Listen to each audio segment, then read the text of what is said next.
Hey there YouTube, welcome back to Artichoke Dip. My name is Rob, solo tabletop gamer, and in this episode I'm going to do a playthrough and I'm going to show you guys how I use some of my resources to make my own RPGs, put stuff together and have fun with it.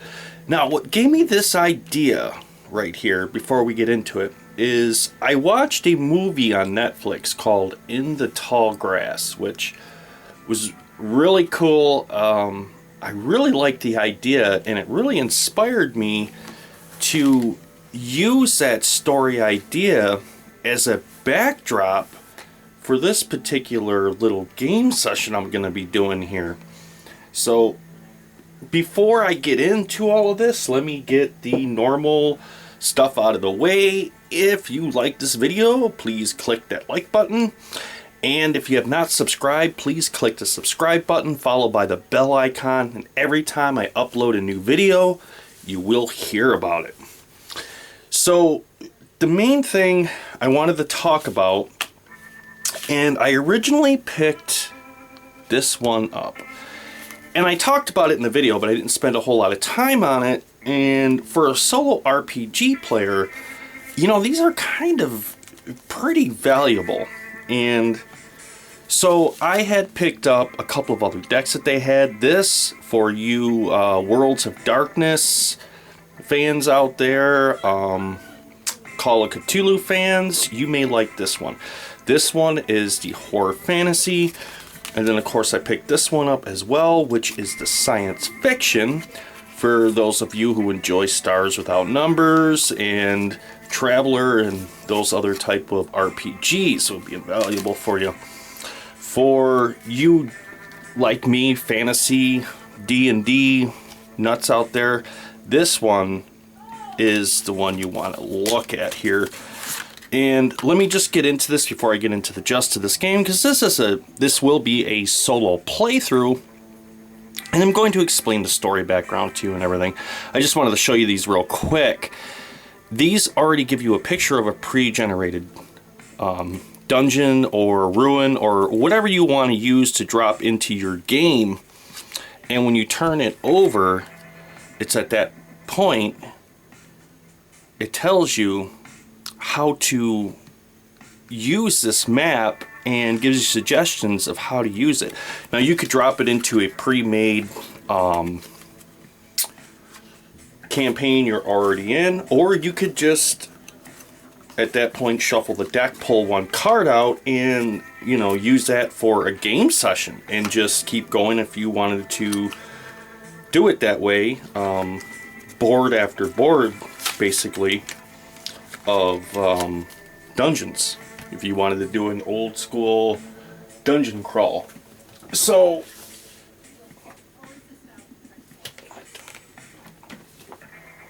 let's get into the meat and potatoes of this thing. So the map I have out in front of you, this is from, believe it or not, the D&D 3rd edition campaign setting of Kingdoms of Calamar. Sorry. And this is mainly a D&D campaign setting that consists of humans.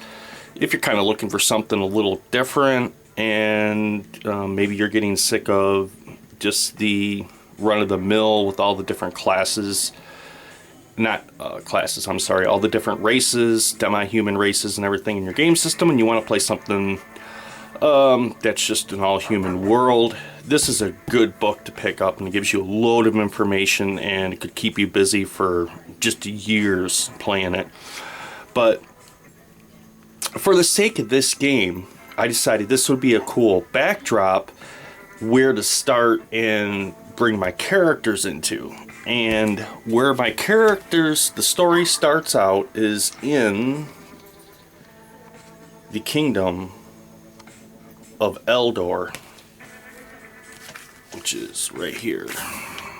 Now, Kingdom of Eldor is a predominantly human settlement. As a matter of fact, any demi-human races are, you know, very far and very few in between. Magic isn't as commonplace as it would be in a traditional sense of a D&D type of game. As a matter of fact, in the kingdom, you have sages that are able to practice magic, and at that point, wizards exist, but they have to, well, they got to register themselves with the town guard so they know where they are. Unregistered ones, it's a crime, and they're to be apprehended and punished immediately, which is where my characters come in. And what I am using for this game system, my backdrop here is from the 3rd edition, Kingdoms of Kalamar. As you can see the map there. The system that I am using, which I have to admit I have just fallen head over heels for, is right here. The 5th edition D&D. And I'll only be using 2 things for this. I won't even be using the player's handbook because the characters I'm using, once I get into the story, you'll see all the pertinent information I need is already on my character sheet. So this can actually go bye-bye. So the main book that I'm going to be utilizing for my solo RPG is going to be this, the Monster Manual, to give me all the pertinent information I need from, right here, my random encounters that I'm going to find.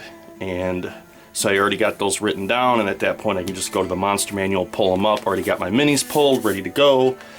And with that, I'm just going to use this DM screen that came with the Essentials box kit. So that way I don't have, unless I have to go back to the DM's guide, I will have all the information I need to just quickly go through there, save me a lot of time thumbing through pages.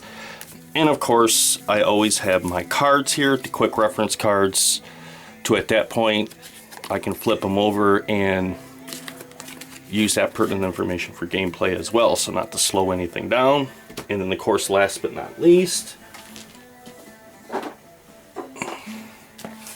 Dungeon Tiles Reincarnated. You guys have seen these plenty of times before if you're a subscriber of my channel. I've used these a lot. They just are absolutely, in my opinion, a great asset to have.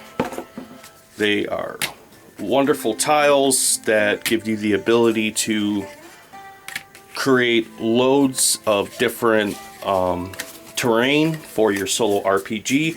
And if you're looking at a map, like I did that playthrough with the Essentials, I can actually mimic the map on the board, and I have a 3D at that point representation instead of a 2D to be able to sit down and bring that game even more to life. But enough about that. Let's get into the game and let's talk about, let's just get into the game here. So now you understand what I will be using, and I will get into a little bit more with these side decks, how I'm going to integrate those into the game for this little setting. Alright. So, in the... Let me zoom in there. Okay, so in the Kingdom of Kalamar campaign setting, in the Kingdom of Eldor, they're the 2 characters that I have rolled up. The first one, his name is Jaren, and he is a human fighter. His proficiency is 2-weapon fighting, and a little bit of his background story is he was a former member of the Kingdom Cavalry, and he was banished because of a controversial relationship he had with the king's niece when he found out, and he was, well, banished from the cavalry, and at that point picked up by the town guard. And Jaren is a patriot through and through. He puts kingdom and king and country before himself. And in the town guard, it didn't take him too long before he was promoted at that point to the lieutenant of the city watch, which is where he comes in on this fateful night. The other character that I have, it's only going to be 2 characters I'm running for this. His name is Zach. He is also a human fighter. His proficiency is with archery. Zach was a abandoned child that grew up on the streets of Eldar, and after several run-ins with the city guard, it was kind of at that point he was sort of, as you put it, adopted by them, to where, you know, they would give him food and try to keep him out of trouble. And as he kept coming back because he had food and a warm place to sleep, and well, over time he actually became a member. And when he got into his early teenage years, it was then that they noticed his talents with archery. And, well, Zach soared with that within the city watch. And he, well, is one of the best archers that they have. And which has earned him the nickname Eagle Eye from all of his other fellow watchmen, for the fact that if you're in his sights, you're pretty well, he has pretty good deadly accuracy with the bow. So that's where these 2 characters come together. It's at this point they've been given a tip that a wizard, a unregistered wizard, as you would have it, has been spotted at that point in the tavern of the Bloated Goat Inn. And the magic user in question goes by the name Oagen, and he is, well, he's not a very good magic user, to say the least. He dabbles in necromancy and summoning demons, and he will do these services for the right amount of pay to help others off, well, their unwanted, how should we put this, peoples in their life. And as a result of that, he is a wanted man. And Zach and Jaren have just received word that he is in the Inn of the Bloated Goat, and is at this point that they have entered the tavern and confronted him. As Jaren was getting ready to reach out and grab the wizard and apprehend him, there was a large flash followed by a boom. The next thing that they remember, when they came to,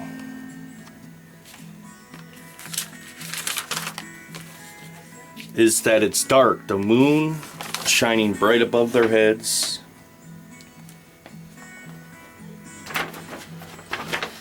The familiar sights and sounds of Eldar are all but a faint memory to them. As they look around, they notice that that the grass is extremely tall, way taller than them. It's all around them and blinding. They don't know which direction is north, south, east, or west. It's just tall grass all around them. As Jaren and Zach get to their feet, they begin to move in a northerly direction. It's at that point they hear a faint voice that sounds like a woman crying out for help. As they walk towards that direction, and walking through the seamlessly endless tall grass. It is at that point they come up to a gate, as you can see. A bizarre steel gate. And as the clouds at that point move away from the moonlight and begin to illuminate the landscape more, as far as they can see,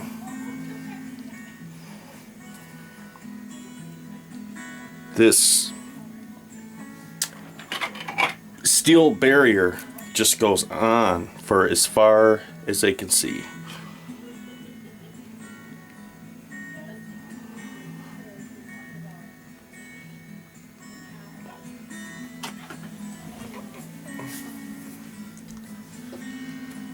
Jaren, the fighter, walks up to the steel gate and inspects it. And looking at it, the gate is of excellent craftsmanship, and the odd thing is it's very well maintained and taken care of, which, given its location out in the middle of this endless void of tall grass, kind of seems bizarre.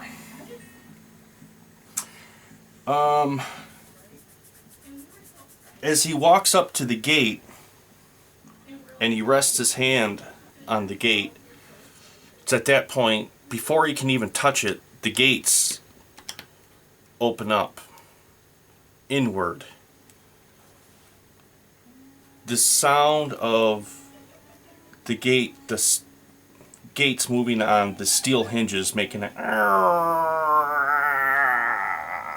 noise like that, echoes through this bizarre moonlit grass field.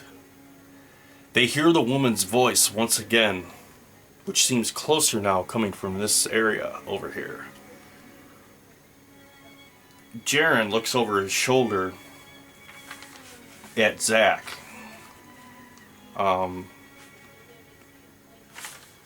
Well, I got my minis reversed. I just noticed that. Okay, here we go.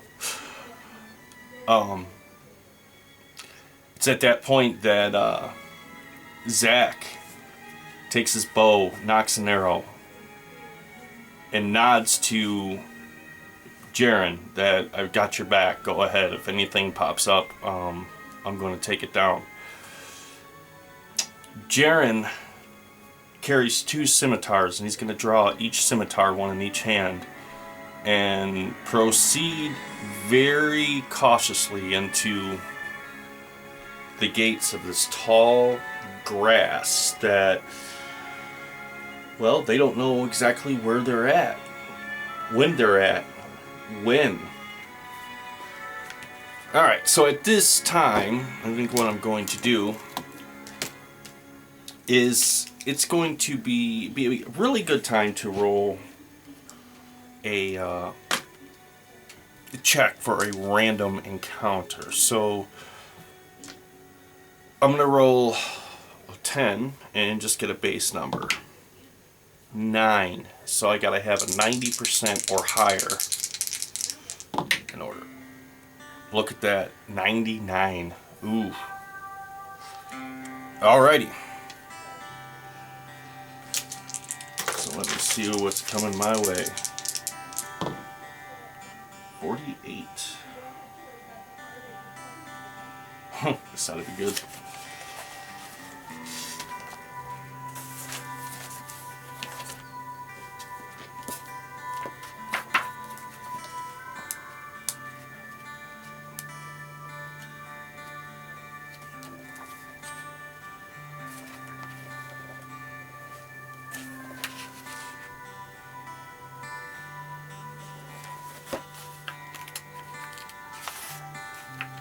Just getting to my page for this encounter so I can pull up all the pertinent information that I need.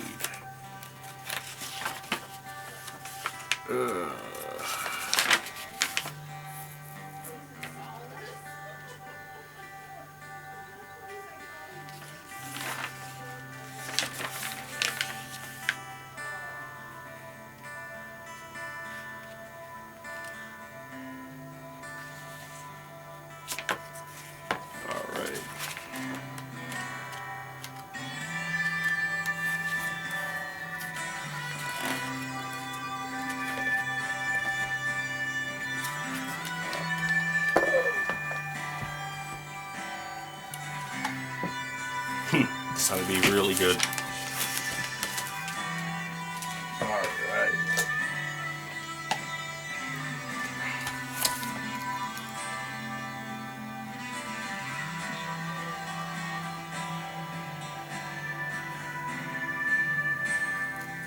So, as Jaren begins to step through the gate into the tall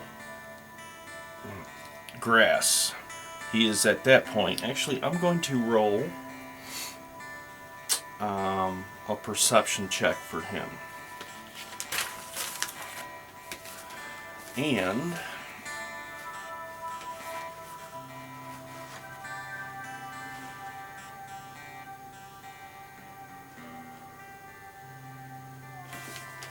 his wisdom.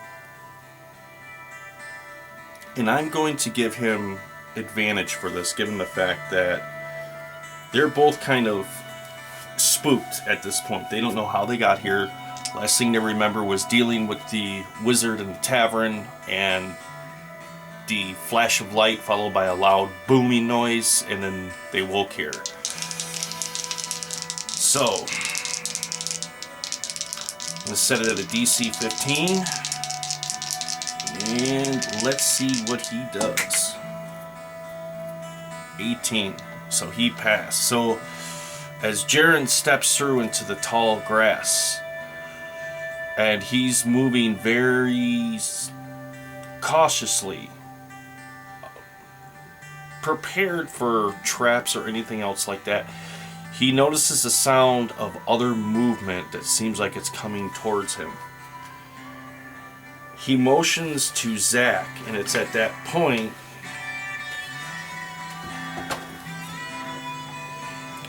as his eyes focus up here, he notices the grass moving, that they are not alone.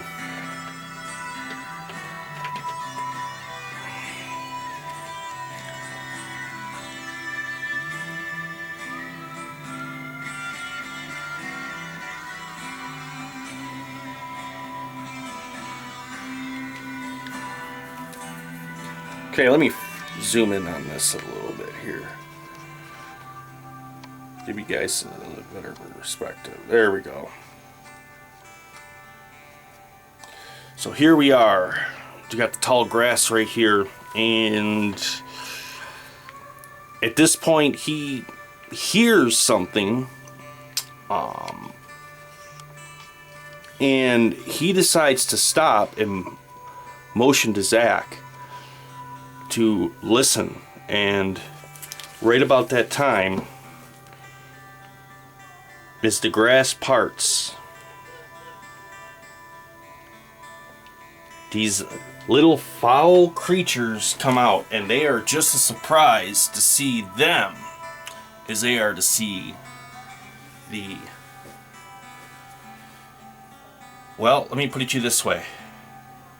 By the look on the goblin's face, they are surprised to see people, even though it's them. They are, I guess you could say, baffled just as much as my characters are. Okay. Now it's at this point.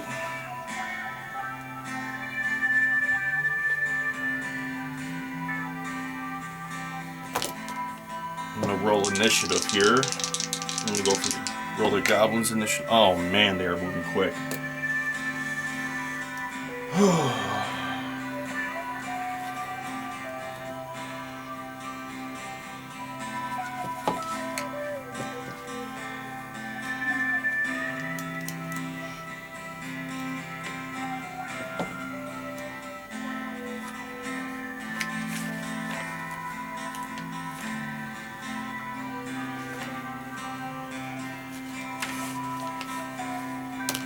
As the grass parts, and before any words can even be exchanged, the shock look on these goblins' face, and it's at that point, that awkward millisecond is gone when the goblin at that point lets out a blood-curdling shriek, draws its weapon, and advances towards Jaren.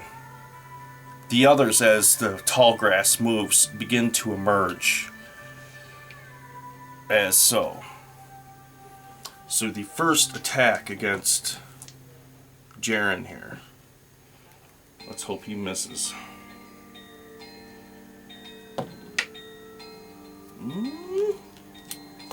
Pretty good.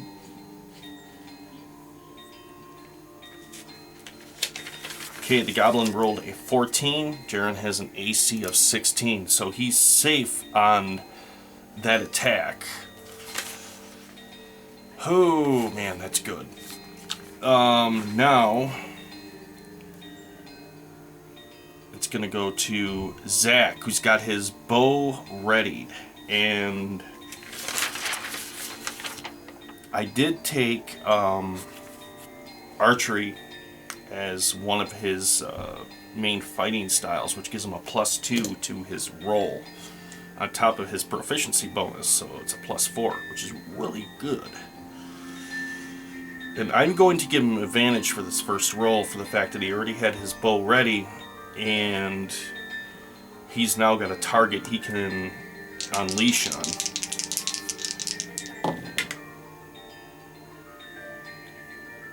So I'll take the 10. It's going to be a total of 14. Oh, man. Well, wait a minute. That'd be a 17, actually. Okay, so as the arrow is released,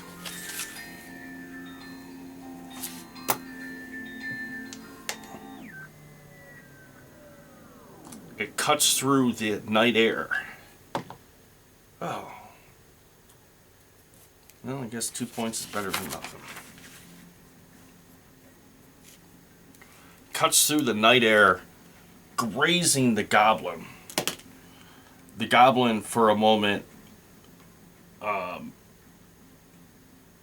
steadies himself, confused as to what just hit him, what's going on. The other goblins at that point are just now beginning to formulate their battle plan at this point, and realizing that everything's went south real fast, and now it's Jaren's turn, and Jaren's got dual weapon wield. So let's see how he does. So he's going to focus both of his attacks on this first guy right here. First attack is a miss, but the second one, that hits. Oh. Yeah. So the first attack, the goblin is able to evade and it misses, but the second one was his mistake. As the scimitar comes down, it just cleaves right through the neck of this thing, beheading it. And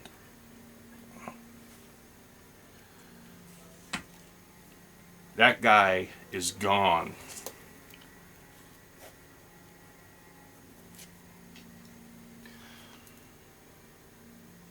Now, let me see how these other goblins are going to react to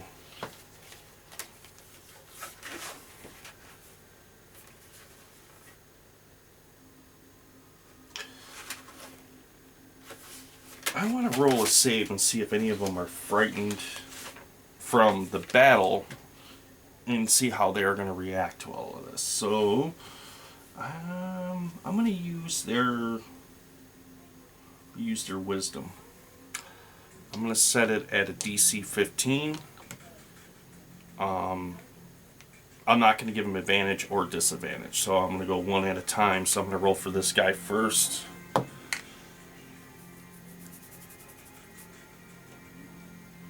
He is frightened.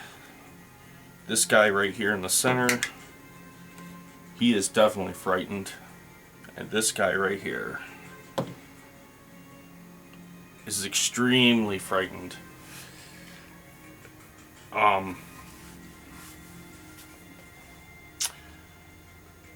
It's at that point, and very broken common tongue language, the goblin blurts out, "Don't hurt us! Please don't hurt us!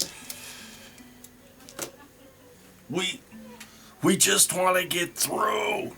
It's at that point, let me see how these gates aren't helping. There we go.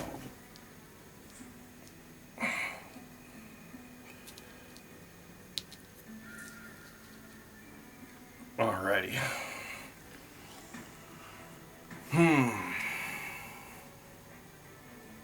How is my character going to... How should he react with this? Well, after all, Jaren is lawful good.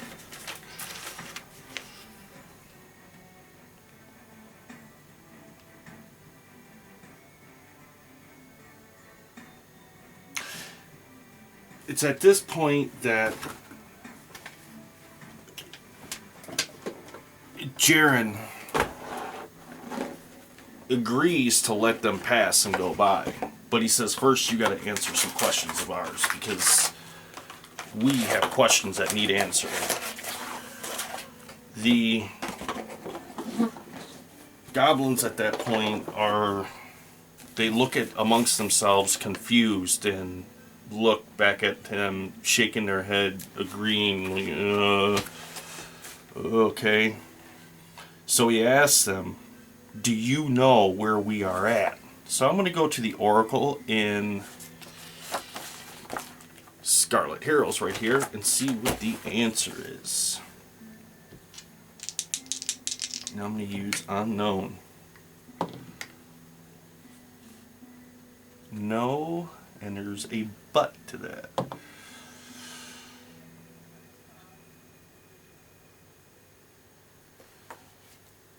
The goblin that over here that spoke in broken common said, no, we have no idea.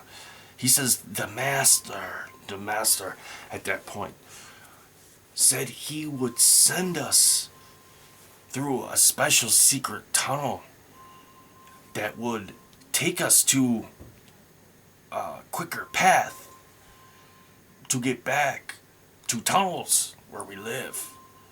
We went through something wrong, something didn't go right. And then we here in extremely wicked evil grass. So Jaren at that point looks over at Zach, and they're both kind of like looking at one another like, you know, this isn't really helping them too much. They evil, wicked grass is all they got out of them. So Jaren says, well, where are you headed now? Where are you? What is your destination? Let's see if he knows where.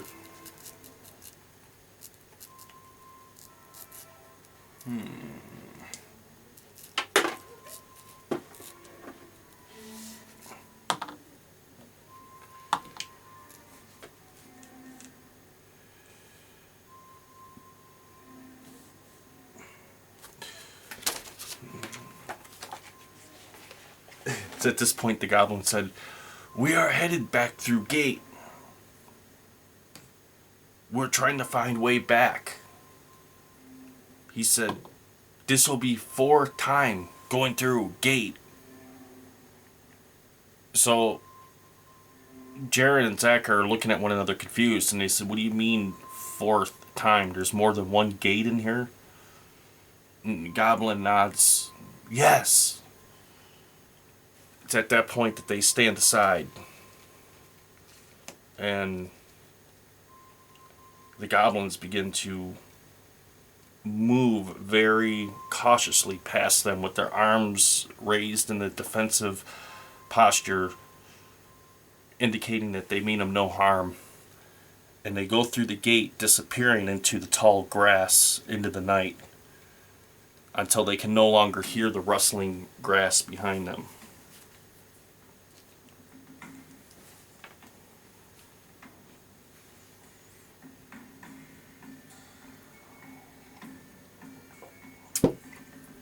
Well, Jaren and Zach are at a disadvantage here. The fact that they were the city patrol, city guard, I'm sorry, or city watch, whatever you want to call it, you know, they don't have any torches, they don't have any adventuring gear, they don't have anything except for the weapons and the armor on them. They are out in the middle of nowhere with a slain goblin and 3 of their companions that are just as confused as they are, moving through this tall, what seems like endless, unrelenting, unnavigational tall grass. It's at that point that Zach kneels down and begins to examine the body of the goblin, and I want to see if he finds anything of use. Let's see. I'll look at Salty Oracle if he finds anything in the goblin's body. 16. Yes, he does.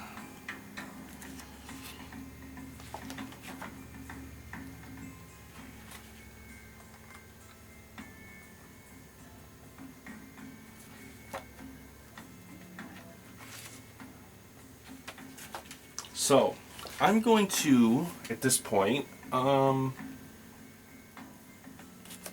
going to use some of these tables out of the Dungeon Master's Guide. Let's see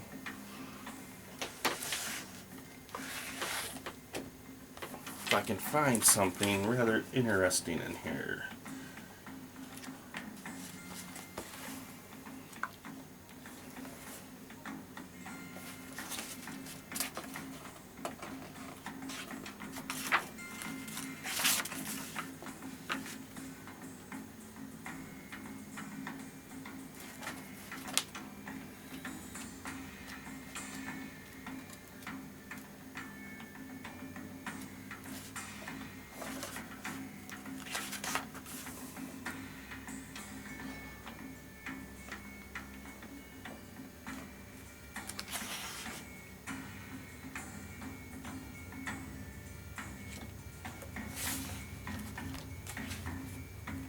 Alrighty, let's see what we dig up.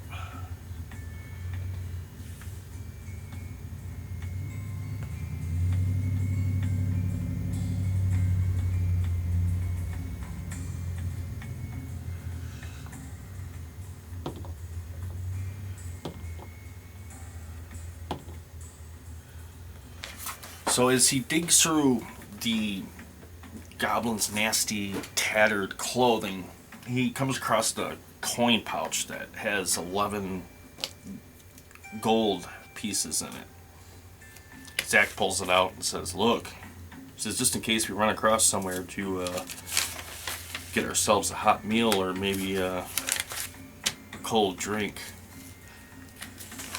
It's at that point, Jaren looks at him and says, "I don't think we're going to find anything like that in this neighborhood." As Zach keeps searching the goblin's body looking for anything useful, Jaren keeps a watchful eye at that point.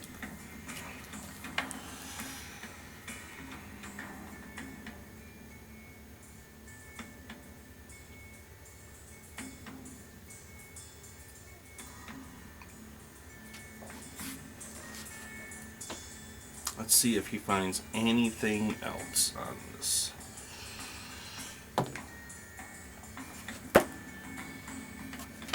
So let me go to that oracle and see.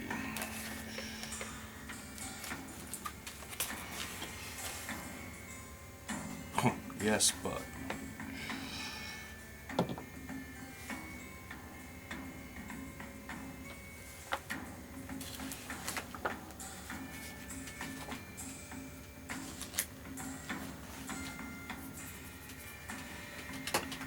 So, as he's going through the goblin's, like I said, tattered clothing and everything, he pulls out a small map. And even though it's very crudely written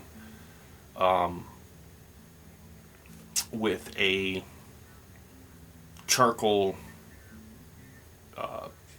on a leather, basically parchment, he can make out that this goblin was keeping track, marking down some of the gates in the vicinity of this tall grass. As he said, he goes, he's holding it up, his eyes are adjusting. You know what? Let's see if he can honestly make out what he is looking at. So I'm going to say a DC.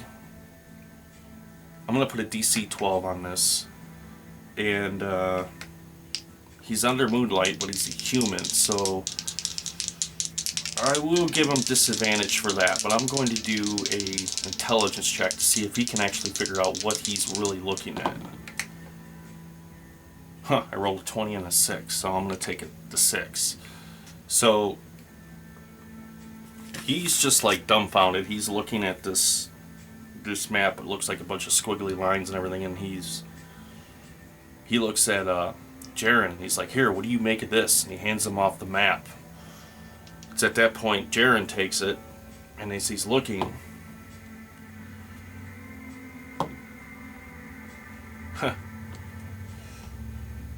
and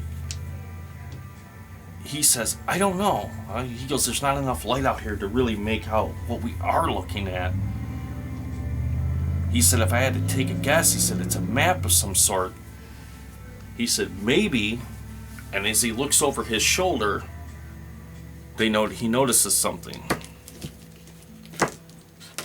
The gate in which they were standing by is no longer there.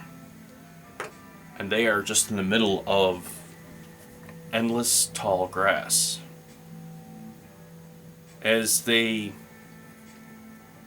look back down at the goblin's corpse, they can see the goblin is being slowly, almost like digested, if you will, by the earth itself, as it's slowly sinking into the earth. And what roots almost seem like they're entwining and entangling over the goblin's corpse as it's pulling it underneath the surface.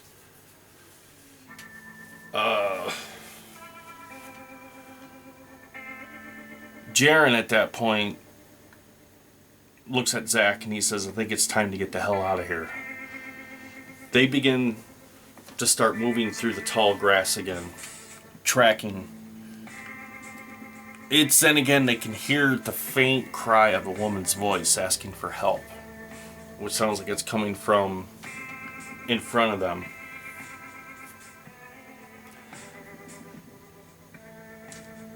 I'm going to roll and see if there's any encounters. So, first of all, let's see how long they actually track through this grass. So 2 hours have passed since the encounter with the goblins, and they have just been moving through endless, just tall grass. They can't even see over it. The only thing that they can see is the moon moving through the sky that they are trying to navigate by. And like I said, they don't have a lantern, they don't have a torch, they don't have anything. So 2 hours has passed. I'm going to roll my d10 here, and I rolled a 3. So 30% or lower, there will be an encounter. And they rolled 66. So they keep moving in the direction of what sounds like a woman screaming. And after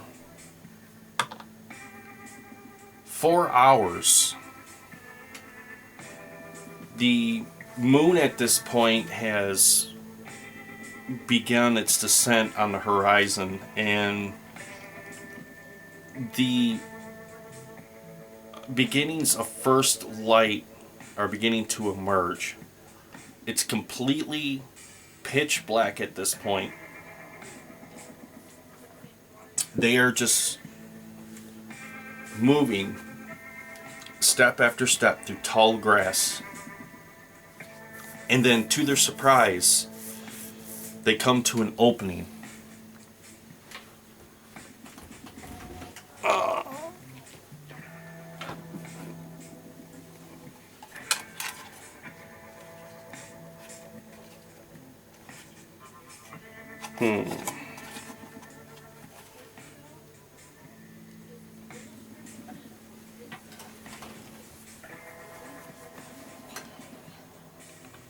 As they step out of this tall grass into what seems like just bare, solid mud in a perfect circle, they can see the silhouette of a structure in front of them.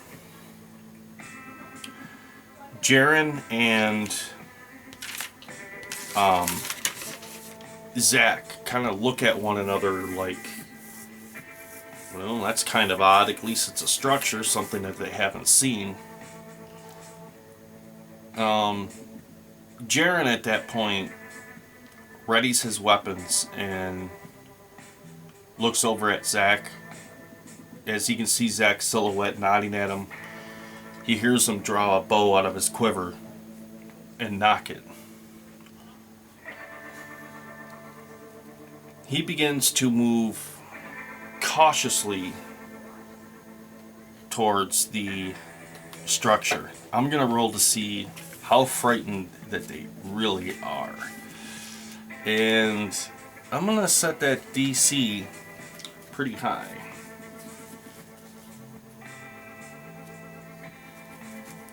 I'm going to say a DC 15. And they're going to have to roll... I'm going to have them roll their wisdom to see if they can control themselves after everything that has happened, or if at this point fear is just going to overtake them. So, and there's going to be no advantage or disadvantage on this. It's just going to be a straight out roll. So for Jaren, and he's got a +1 to his wisdom. 1920. He's good. He's, kind of had a moment of, like, this is eerie, but then choked it down and reminded himself that he is a lieutenant of the guard. He is loyal to his king and his country and his people, and it is his duty at that point to see this through and do away with the wicked evildoer. Let's see how Zach reacts to this. 11, 12. Zach, on the other hand, senses a weird vibration from this building, something that just shivers his spine. He feels a cold shiver run down his spine, and every fiber of his being is telling him, do not go near it. He pauses momentarily as he sees Jaren move towards the building. As Jaren gets into within arm's distance of it, Jaren just vanishes.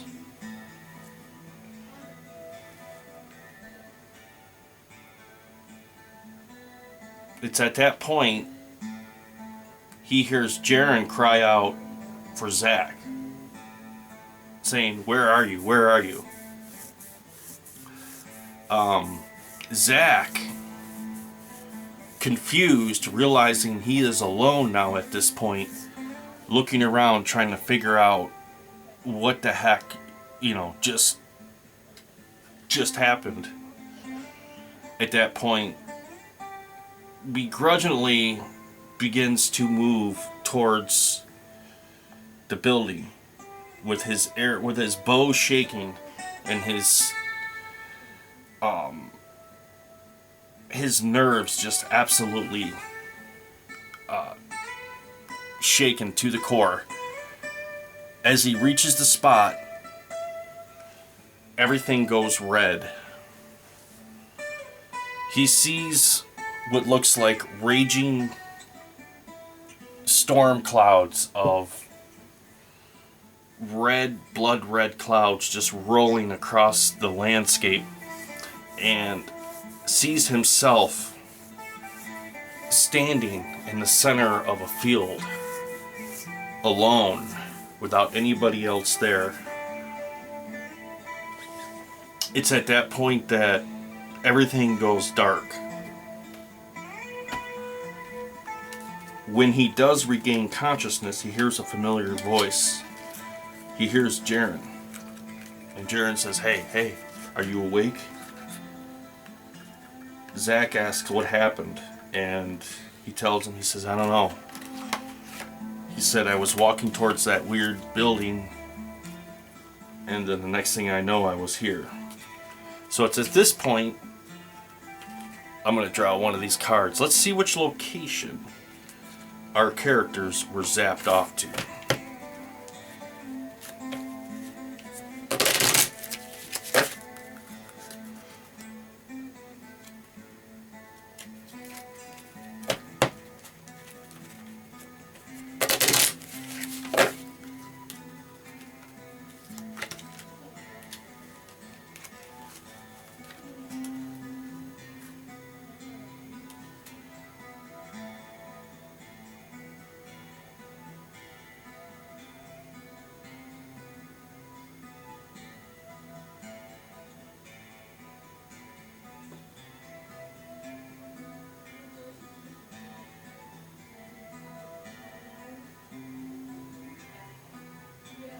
Okay, A Dagger's Destiny is the name of this, and this is very, very cool. It works out pretty well. So I'm going to zoom in on the camera so you guys can see everything. You can see kind of what I'm looking at here. So let's zoom in on that. So here is the map that it's going to give me, and when I flip this over, A Dagger's Destiny. So search Barrow/Tomb Prophecy. It tasted the creature's blood once before, long ago. The dagger's buried with its wielder. It's prophesied to finally slay its ancient foe. A pity, then, that it lies deep within the barrel. Getting the PCs involved. So if you were the game master, that's where you would read. But we are the game master / player. So let's see what we can do here. The creature from the ancient times has returned and is making their lives very difficult. The PCs are present when the prophecy is spoken, perhaps before the creature has emerged. That would be very interesting. Encounters. Well, I've already gave encounters that I have pulled, and they worked well for this. So this is going to work out very well. Very well indeed. Alright.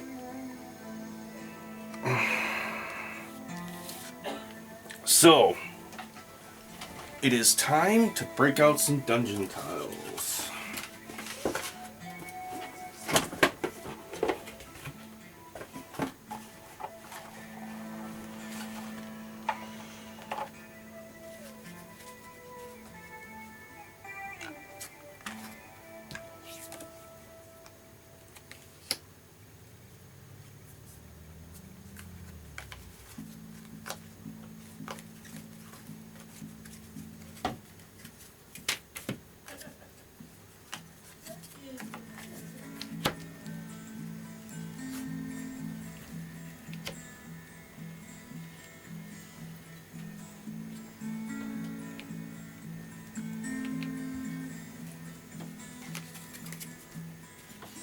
So, as Zach and Jaren begin to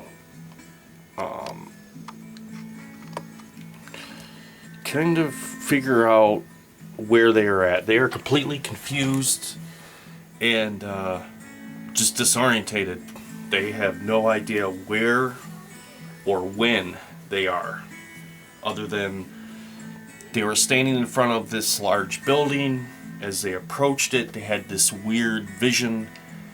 Everything went black, and then when they woke up, now, as they can tell, they are in a subterranean area. The corridors, as I can tell, are dimly lit, almost by maybe oil lamps or something like that, which kind of makes them feel a little at ease, because it's much better than what they've been dealing with no light out in the middle of tall grass, absolutely nowhere, with gates that were there then vanishing, and then strange buildings, and a woman crying out for help in the distance that it seems like every time they move closer to it, it just gets further and further away. So I'm going to see if Jaren is still frightened or not. I'm going to set it at a DC 15. I'm going to use his intelligence at this time, and it's a +1, so it's not going to matter. And he's going to be at a disadvantage to roll this because he's still frightened, so I want to see if he snaps out of it or not. He rolls a 20 and an 18, so even taking the 18 is good. So, Jaren kind of shakes off his... Not Jaren, I'm sorry, Zach, shakes off his fear he had approaching the weird building out in the middle of nowhere, and he says, "Here, let me go first. Let me take point. That way if I see anything that we have to worry about, maybe I'll get the first arrow in before they attack us." He knocks an arrow and he takes point. He begins to move down the corridor towards the light. 10, 15, 20, 25, 30. Jaren follows behind. As he moves down the dirt floor, I guess you would say, they're subterranean. He notices they come to a set of crudely carved earthen steps that seem to lead down.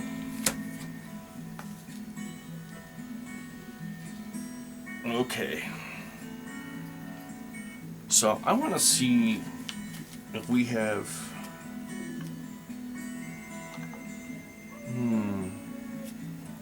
No, I think we're going to go down the steps first before I do the encounter thing. So they begin to descend the steps. As he gets towards the bottom of the steps here, this area at that point opens up a little bit for him.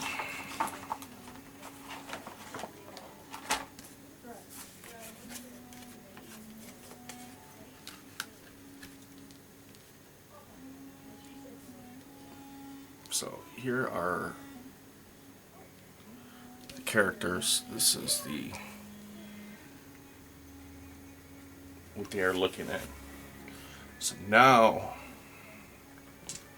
I'm going to roll my 10-sider, see where my base is. I got a 7, so let me roll my percentile. 70% or less, there's an encounter in this area.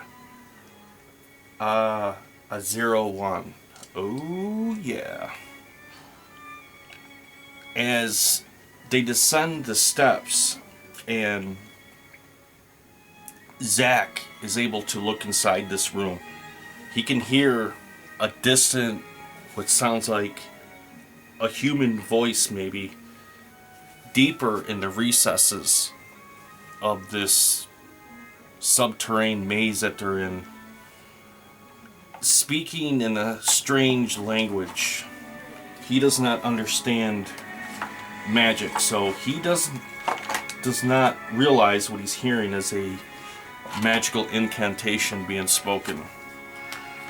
And to his surprise, he hears the clattering sound of, well, what can only be explained as metal, maybe like armor hitting bone. And to his surprise, he begins to see skeletal creatures begin advancing towards him.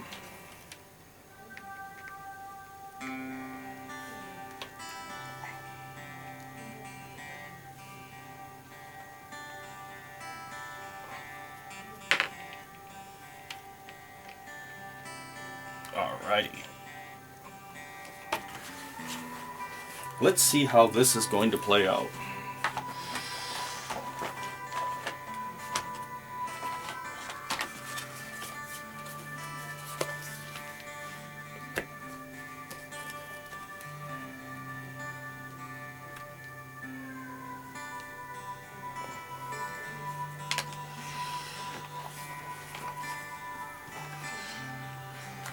Alright, so now what I gotta do is pull up my information for the skeletons, which should be pretty simple to do.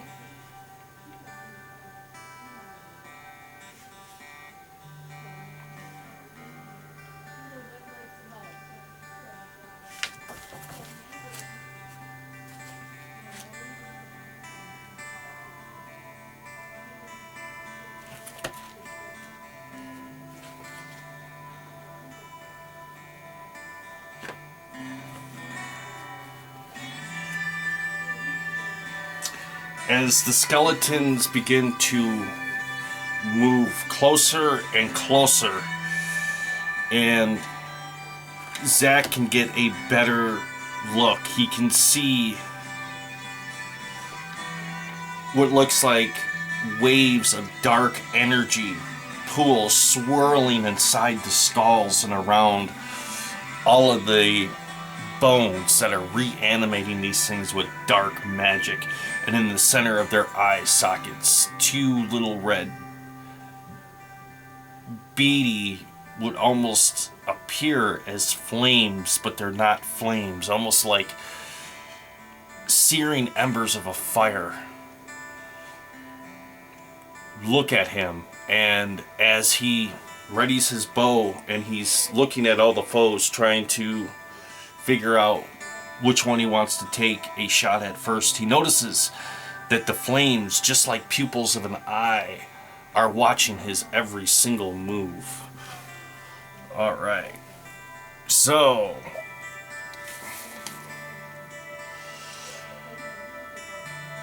our heroes,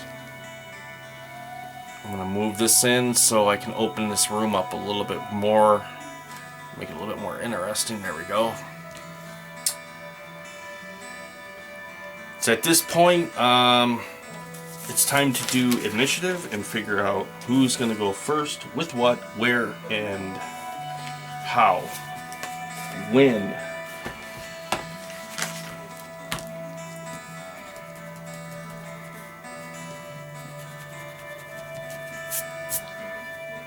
So,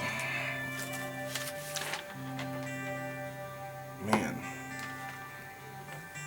Wow, skeletons are moving fast.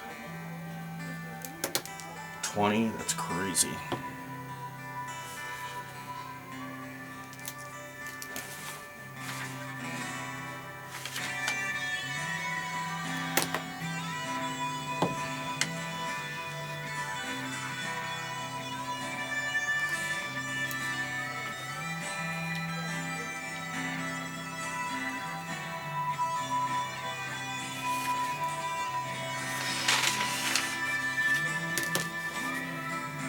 Before Zach can even release his arrow. I guess I shouldn't. I don't. That was a little foolish, I guess, to move him that quick. So before he can even release an arrow, right here, the skeleton, with what seems like inhuman, almost lightning type of speed, advances and swings its mighty weapon right at the thing, right at Zach. And this is going to be bad.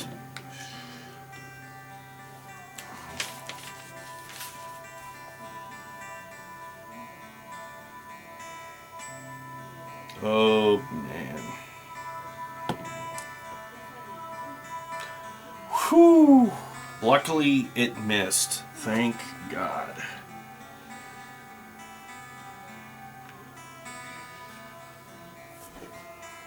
Zach is able to successfully dodge the attack. Even though it was moving quickly, he was able to get out of the way as he heard that mighty weapon from the Minotaur skeleton go past its head. The other skeletons begin to advance. These little archer guys at that point move in to fill in the voids and fire arrows in towards the hallway.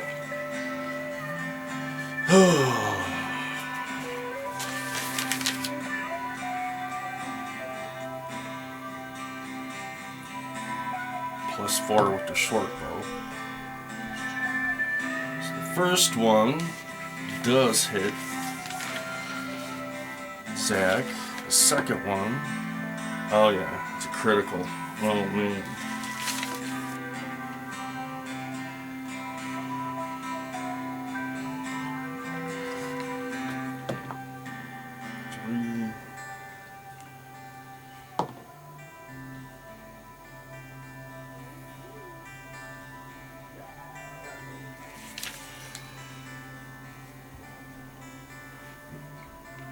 Wow. Oh man. So as these archer skeletons right here release their arrows,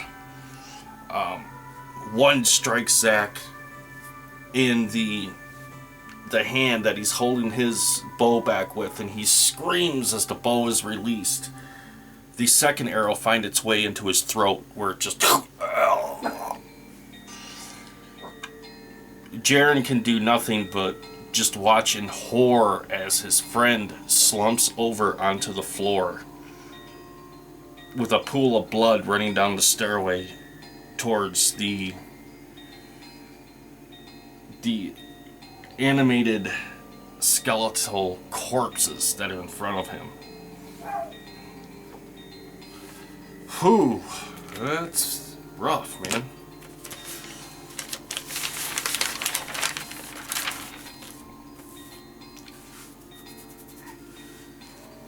Jaren realizes at this point he is outnumbered, doesn't know where he is, how he got here, and with all of this, I'm going to see if, first of all, with his seeing his buddy killed, I'm going to roll to see if he is frightened. I would imagine he would be, so he's going to roll with a disadvantage, and it's going to be a DC 10. Huh?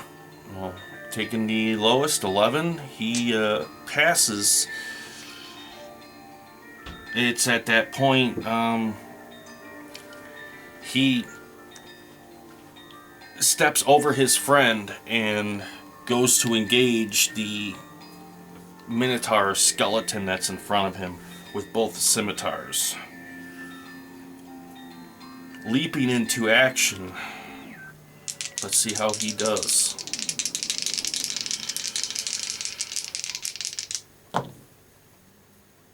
Well, first one is a miss.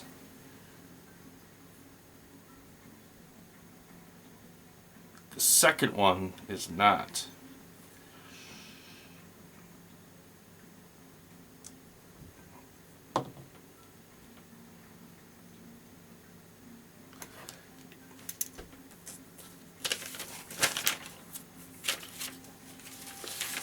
Just write down some info here real quick.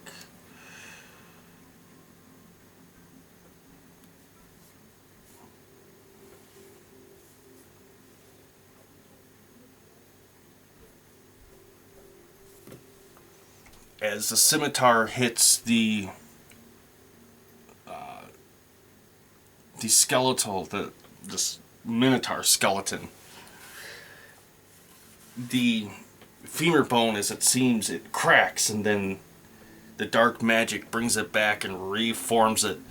The minotaur turns its head, its blazing red pupils focus on Jaren as its mouth opens up and it lets out this evil hiss of that. At that point, I think Jaren understands that this may be it for him. The minotaur skeleton winds up its weapon, ready to attack. And of course, it gets a +6 to his attack. Why wouldn't it? Luckily, Jaren is able to sidestep the attack as the huge two-handed, this great warhammer comes down and it hits the floor. You can hear the boom, the devastation and the strength behind it. It's at that point one of the skeletal warriors is able to weasel his way in towards Jaren and goes to take a swipe at him with his weapon.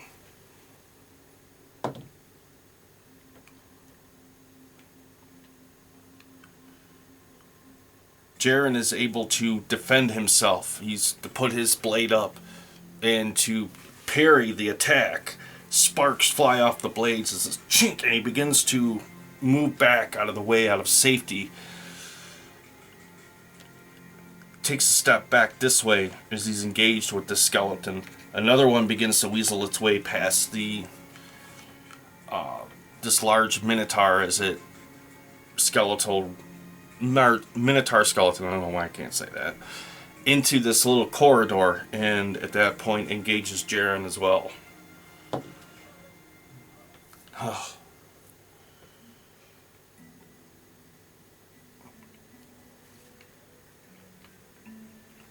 As it swings its sword, Jaren is quickly able to parry that attack as it comes in as well. Sparks fly from the blade.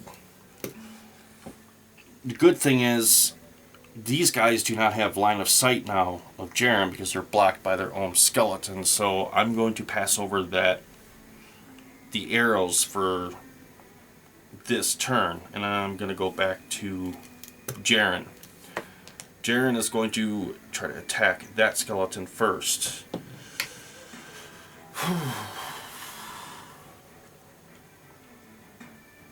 Oh, wait a minute.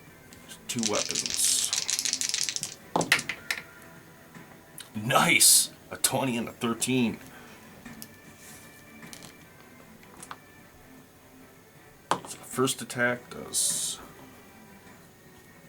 5. The second attack, so a total of 12 hit points of damage. That's close enough. He delivers 2 successful slashing attacks onto this skeleton with his scimitars. Just boom! One, and before the dark magic can reform the skeletal remain, the other one comes down onto the skull and just blast it. There's skeletal fragments that shatter all over the floor, and they just scatter into a dust amongst the other skeletal monstrosities that are in front of him.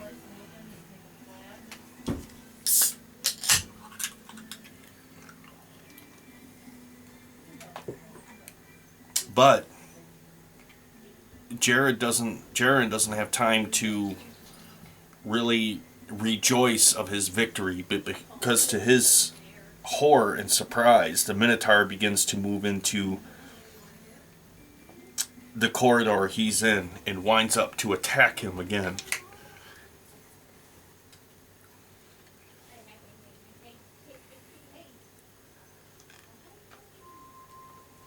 Alright.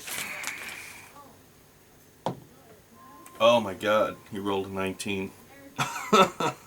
Then he gets a +6 to his attack, so... Right. 2d12. +4 for his damage. This is going to hurt.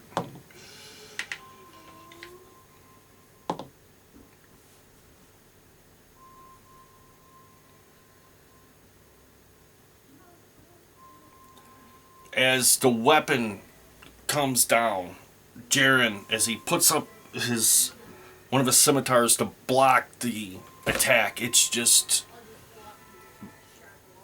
at that point meaningless. The last thing he can recall is the blade being actually busted, and then everything goes black as he can hear the sound of his own skull being crushed by the massive weapon, and the feeling of blood oozing out of his eye sockets and his ears.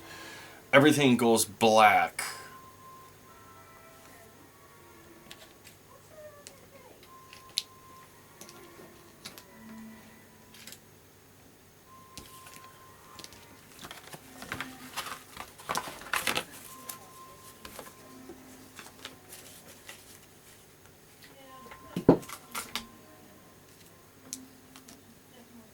All right. So, is this the end of them? Not exactly.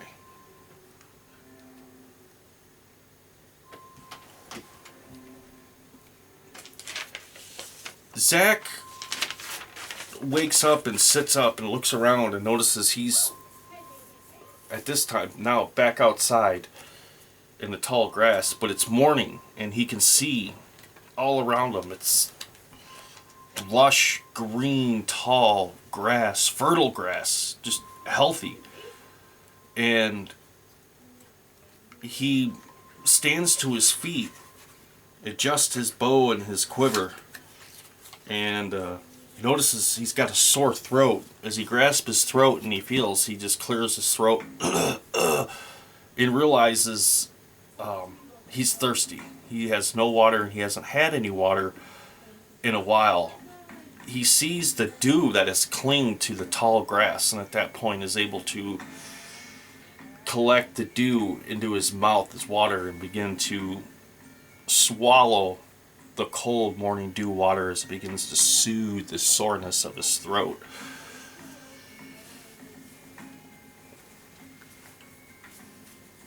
As he finishes, he looks around and realizes he's alone. He screams out and calls for Jaren. And after several minutes of screaming his name, he realizes he's not hearing any answer. And it all comes back to him. He's starting to remember. He remembers the wizard in the tavern. He remembers the bizarre building at night. The weird vision of the red storm clouds, followed by a vague recollection of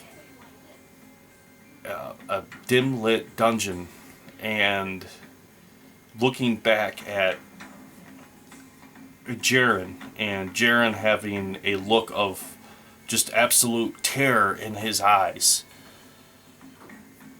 as he's trying to collect his thoughts. He hears Jaren's voice in the distance, which sounds like it's coming off from that direction. He begins to move through the tall grass, heading in that direction. Elsewhere in this area,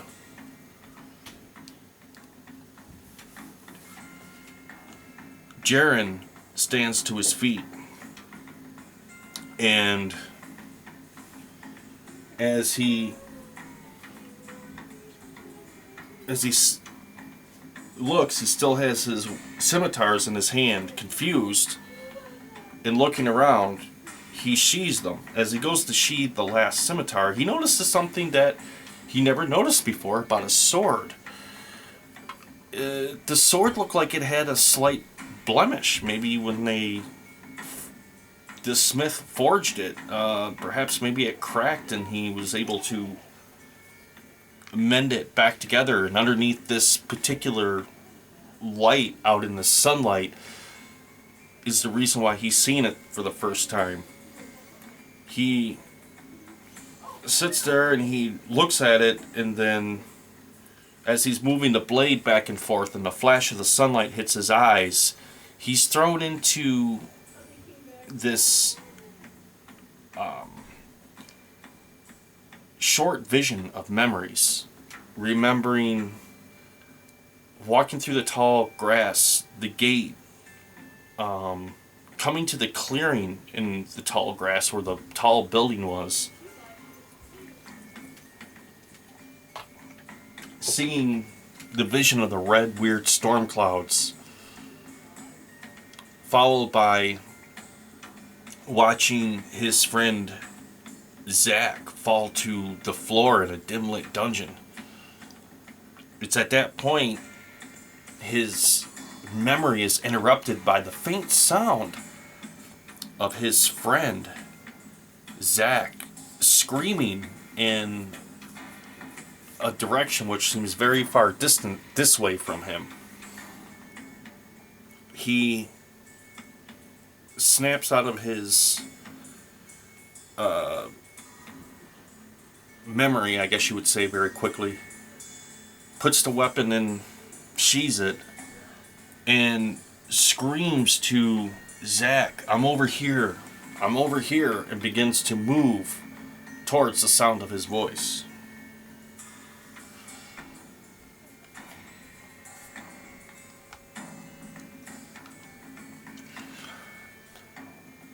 I think this is where I'm going to leave off on this for right now. This is very, very interesting, and I can see I can have a lot of fun with this because, yeah, this is going to be a very interesting game session here. And